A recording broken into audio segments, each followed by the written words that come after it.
દીપ, તારા માટેનો કેવો અનુભવ રહ્યો ફિલ્મને લઈને? ફિલ્મની સ્ટોરી જ્યારે તે સાંભળી હશે અને એમાં જ્યારે ભવ્ય છે, આરોહી છે, ડિરેક્ટર્સનું પણ એક એવું મજબૂત બેનર છે ને એની વચ્ચે તારે જ્યારે અંદર એન્ટર થવાનું થયું તો તારા મગજમાં પહેલો શું વિચાર આવ્યો અને તું ફિલ્મને લઈને શું વિચારી રહ્યો હતો? સૌથી પહેલાં તો મને પ્રેમભાઈએ સંપર્ક કરીને મને એક નિલય નામનું પાત્ર છે આ મૂવીની અંદર, એના માટે પીચ કર્યો હતો. રીડિંગ કર્યું, વાતચીત ઘણી કરી, કેરેક્ટર સમજાવ્યું અને મને સ્ક્રિપ્ટ મોકલી દીધેલી કે વાંચી લે. વાંચી આખી તો મને નિલયનું પાત્ર ખૂબ જ, મને એમ બધા જ પાત્ર ગમ્યા હતા કે મને આની અંદરનું તમે કોઈ બી પાત્ર આપો મને મજા જ પડશે.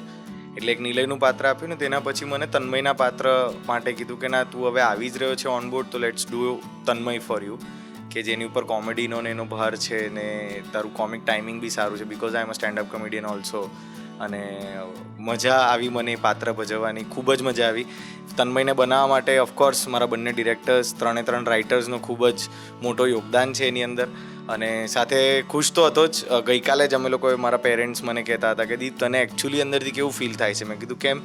તો કે તું જ્યારે 8મા 9મા ધોરણમાં મારી સાથે એક રો હાઉસના ઘરમાં ડ્રોઈંગ રૂમમાં બેસીને પલાઠી વાળીને ટીવી પર ભવ્ય ગાંધીને જોતો હતો, હવે એની સાથે સ્ક્રીન શેર કરે છે, હોટલમાં રૂમ શેર કરે છે, ગાડીમાં સમય સ્પેન્ડ કરે છે, કેવું લાગે છે?